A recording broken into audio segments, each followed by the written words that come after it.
မင်္ဂလာပါခင်ဗျာပထမဆုံးအနေနဲ့ Joshua Ban ကသူ့ပွဲထိုးတော့မဲ့အကြောင်းပြည်သက်တွေကိုအသိပေးလာတဲ့အကြောင်းအရာကိုပြောပြချင်ပါတယ် Joshua Ban ကဒီကနေ့မှာပဲ status တစ်ခုတင်လိုက်ပြီးဘလို့ status မျိုးလဲဆိုတော့အာယုံတွေထွေပြားနေတာမျိုးမရှိဘူးချိန်မလားအချိန်ခံရမလားမကြခင်လာတော့မယ်ဆိုတဲ့ပုံစံမျိုးနဲ့ပြည်သက်တွေကိုအသိပေးလိုက်တယ်ထုံးစံအတိုင်းသူကနောက်ပွဲထိုးတော့မယ်ဆိုရင်ဒီလိုပုံစံမျိုးနဲ့ပြည်သက်တွေကိုအသိပေးနေတာ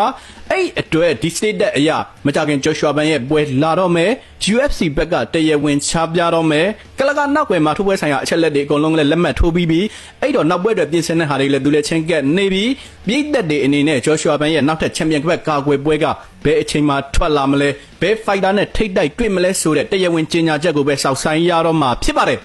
အဲ့ဒီတော့ထပ်ပြီးပြောရအောင်မယ်ဆိုရင် Joshua Ban နောက်ထိုးမဲ့ပွဲသတင်းနဲ့ပတ်သက်လို့ဟိုးရှေ့ရက်တွေတုန်းကကျွန်တော်ပြည်သက်တွေကိုစက်တိုက်ပြောပြခဲ့တယ်ဘယ်လိုပုံစံမျိုးနဲ့ပြောပြခဲ့တယ်လဲဆိုတော့ကျွန်တော်ကြားမိတဲ့ပုံစံအရာဒီလိုအနေထားမျိုးရှိတယ်စတဲ့ပုံစံမျိုးတွေနဲ့အရေးမွက်တွေစက်တိုက်ပြောပြခဲ့တယ်အဲ့ဒီအကြောင်းအရာတွေကိုစက်တိုက်နားထောင်ထားတဲ့ပြည်သက်တွေတွေ့အတွက်ဆိုရင်ဒီသတင်းကသိပြီးတော့ထူးခြားမှုရှိမှာမဟုတ်ဘူးဘာဖြစ်လို့လဲဆိုတော့ဘယ်ဖိုက်တာနဲ့တွေ့နိုင်ခြေရှိလဲဆိုတာလည်းပြောပြခဲ့တယ်ဘယ်နေရာမှာထိုးမှဆိုတဲ့အကြောင်းအရာကိုလည်းပြောပြခဲ့တယ်ပြီးတော့ကျတော့ဘယ်ပြိုင်ပွဲမှာပါဝင်လာနိုင်ခြေရှိတယ်ဆိုတဲ့ခံမှန်းချက်ကိုလည်းပြောပြခဲ့တယ်အခုထွက်ပေါ်နေတဲ့သတင်းတွေကလည်းအဲ့ဒီဟာနဲ့လုံးဝကွဲပြားမှုမရှိဘူးအဲ့ဒီအတိုင်းပဲထွက်ပေါ်နေတာပြောင်းလဲသွားတာဆိုလို့နည်းနည်းလေးတော့ပြောင်းလဲမှုရှိတယ်ဘယ်လိုပုံစံမျိုးပြောင်းလဲတာလဲဆိုတော့ Joshua Ban ပါဝင်ထိုးသက်မဲ့ပြိုင်ပွဲက UFC 331ပြိုင်ပွဲမှာပါဝင်လာမယ်ဆိုပြီးတော့သတင်းကသိထားတာအဲ့ဒီပြိုင်ပွဲကိုမူလာကဒီအခြားကွန်းတစ်ခွန်းတစ်ခုမှထိုးမှာ Los Angeles ကအခြားကွန်းတစ်ခွန်းတစ်ခုမှထိုးမှာရက်ကလည်းအခြားရက်တစ်ရက်ပ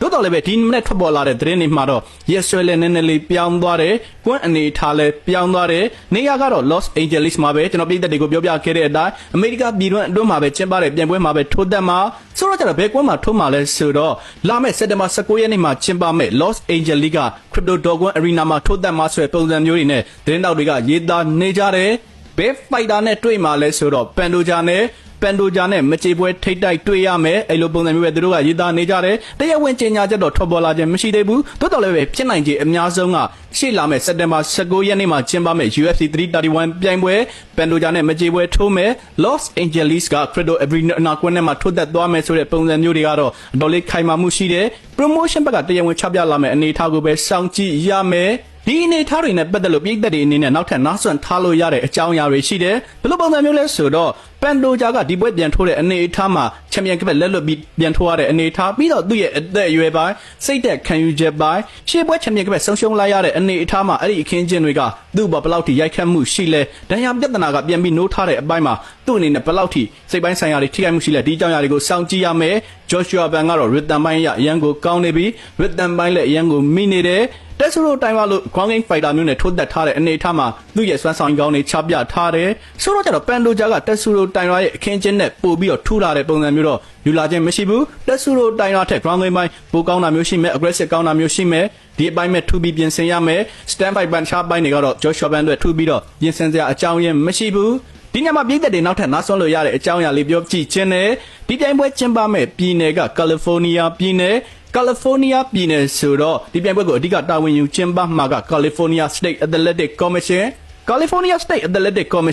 အခြားသောပြည်နယ်တွေက Athletic Commission တွေနဲ့သိပြီးမတူဘူးသူ့ရဲ့ policy ကနည်းနည်းလေးထူးခြားတယ်ပိုပြီးပွင့်လင်းမှုရှိတယ်ဘယ်လိုပုံစံမျိုးပွင့်လင်းမှုရှိလဲဆိုတော့ဒီပြိုင်ပွဲတစ်ပွဲကျင်းပပြီဆိုရင်အဲ့ဒီပြိုင်ပွဲနဲ့ပတ်သက်တဲ့အချက်လက်တွေကိုချက်ချင်းထုတ်ပြန်ကြေညာလေးရှိတယ်ဘယ်အကြောင်းအရာတွေကိုပြည်သက်တွေကိုစောင့်ကြည့်စေချင်တာလဲဆိုတော့ Joshua Ban ရဲ့ထိုးခြင်းနဲ့ပတ်သက်လို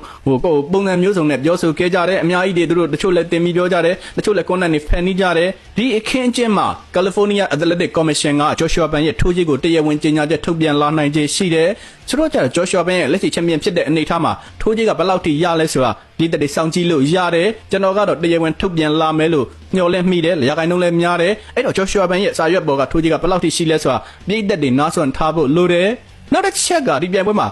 တခြားဘယ် fighter တွေရဲ့အတွဲဆိုင်တွေပါဝင်လာမလဲဆိုတာလဲဆက်ပြီးရှောင်ကြည့်ရမယ်ရှေ့ပိုင်းမှာတော့သူတို့က Charles Oliveira နဲ့ Diego Lopez ကိုတည်ပြီးတော့ BMX ချန်ပီယံကစိန်ခေါ်ပွဲတည်ပြီးမယ်ဆိုတဲ့ပုံစံမျိုးတွေနဲ့ပြောကြတယ်ဆိုတော့ကျတော့အဲ့ဒီပွဲကခေါင်းပွဲလား Joshua Ban တို့ပွဲကခေါင်းပွဲလားဒါလေးကိုတော့စောင့်ကြည့်ရမယ် BMX ချန်ပီယံကပတ်ကိုခေါင်းပွဲဖြစ်တင်မှာလားတကယ်ချန်ပီယံအစ်ချန်ပီယံကပတ်စိန်ခေါ်ပွဲကိုပဲခေါင်းပွဲတင်မှာလားဒီခင်းချင်းကိုတော့စောင့်ကြည့်ရမယ်တကယ်လို့များ Joshua Ban ကထိတ်ဆုံးခေါင်းပွဲတာထိုးခွင့်ရမယ်ဆိုရင် သူ့ရဲ့ UFC fighter ဘဝမှာပထမဆုံးအနေနဲ့ထိတ်ဆုံးကောင်ပွဲထိုးသက်ရခြင်းပြိုင်ပွဲကြီးတစ်ခုမှာထိတ်ဆုံးကောင်ပွဲဖြစ်ထိုးသက်ခွင့်ရခြင်းဒီလိုအနေထားလေးတော့ရှိတယ်ဒါတွေကိုတော့ပြည်သက်တွေစောင့်ကြည့်ရမယ်ဆိုတဲ့အကြောင်းတွေကိုကျွန်တော်ကသတင်းတွေထွက်လာလို့မှုလို့ပြောပြတာအဲ့တော့ Joshua Ban ရဲ့ထိုးပွဲဆိုင်ရာသတင်းအချက်လက်တွေကဘယ်အချိန်မှာ promotion ဘက်ကတရားဝင်ကြေညာမလဲဆိုတာစောင့်ကြည့်နားဆွင့်ထားလိုက်ကြရအောင်ပါ